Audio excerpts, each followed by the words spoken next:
ചട്ടി ബിരിയാണി ഉണ്ടാക്കാൻ പോവാണ്. അപ്പോൾ ചിക്കൻ വറുത്ത് വെച്ചിട്ടുണ്ട്. ഇനി ഇതിലേക്ക് ഞാൻ നെയ്യ് ഒഴിച്ചിട്ടുണ്ട്. ഇനി അരിഞ്ഞു വെച്ചിരിക്കുന്ന 4 സബോളയാണ് അതിലിട്ടിട്ട് നമ്മളത് വാട്ടിയെടുക്കാം. അതിലേക്ക് നമ്മൾ ഇഞ്ചി വെളുത്തുള്ളിയുടെ പേസ്റ്റ് ചേർക്കണം.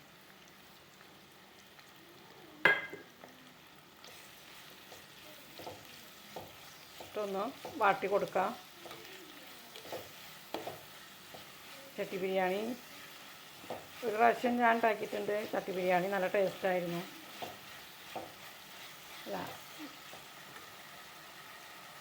വാടി വന്നിട്ടുണ്ട്. ഇനി നമ്മൾക്ക് അതിലേക്കുള്ള മുളകും പൊടി, കുറച്ച് മഞ്ഞൾപ്പൊടി, മല്ലിപ്പൊടി, പിന്നെ ചിക്കൻ മസാലപ്പൊടി ചേർത്ത് കൊടുത്തിട്ട് നല്ലോണം മിക്സ് ചെയ്യാം. അതൊന്ന് മൂത്ത് വരട്ടെ. എനിക്ക് നമ്മൾ സബോള, ഇഞ്ചി വെളുത്തുള്ളി പേസ്റ്റ് വാട്ടി, പിന്നെ 2 ചെറിയ തക്കാളി പഴുത്തത് അരച്ച് ചേർത്തു.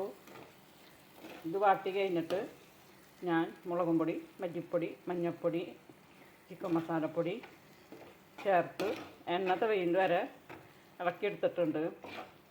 ഇനി നമുക്കിതിലേക്ക് വറുത്ത് വച്ചിരിക്കുന്ന ചിക്കൻ ചേർക്കാം.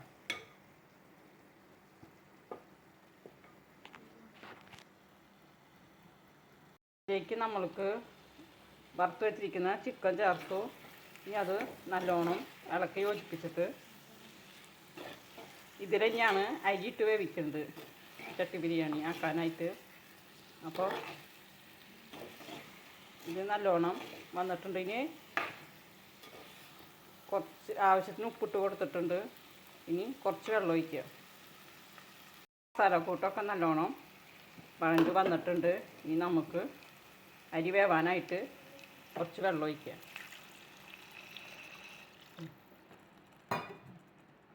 ഇനി അതൊന്ന് തിളച്ച് വരട്ടെ. തിളച്ച് വരുന്നുണ്ട്. അതിലേക്ക് ആവശ്യത്തിനുള്ള ഉപ്പൊക്കെ ഇട്ട് കൊടുത്തിട്ടുണ്ട്. ഇനി കഴുകി വെച്ചിരിക്കുന്ന അരി അതിലിട്ട് കൊടുക്കാം.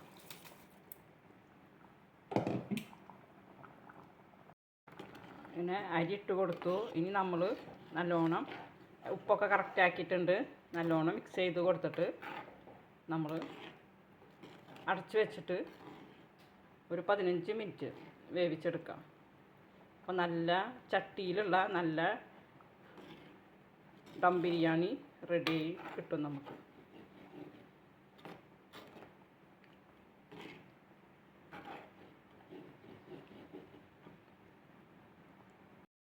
ബിരിയാണി ദം ബിരിയാണി പകുതി വേവായിട്ടുണ്ട്.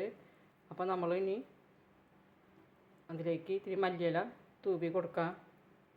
പിന്നെ വറുത്ത് വെച്ചിരിക്കുന്ന സബോള തൂവി കൊടുക്കാം.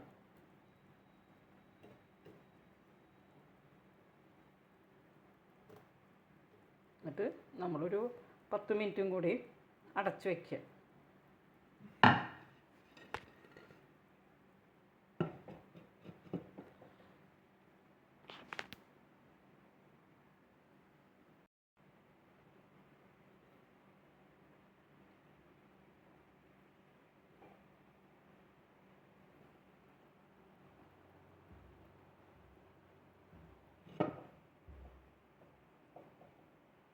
നമ്മൾ കുറച്ച് നെയ്യ് ഒഴിച്ച് കൊടുത്തു. എന്നിട്ട് നമ്മളത് അടച്ച് വയ്ക്കുക.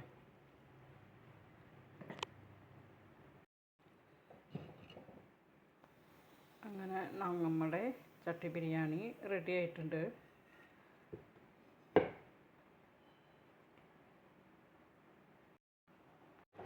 ബിരിയാണി ചട്ടിയിലത്തെ ദം ബിരിയാണി റെഡി ആയിട്ടുണ്ട്.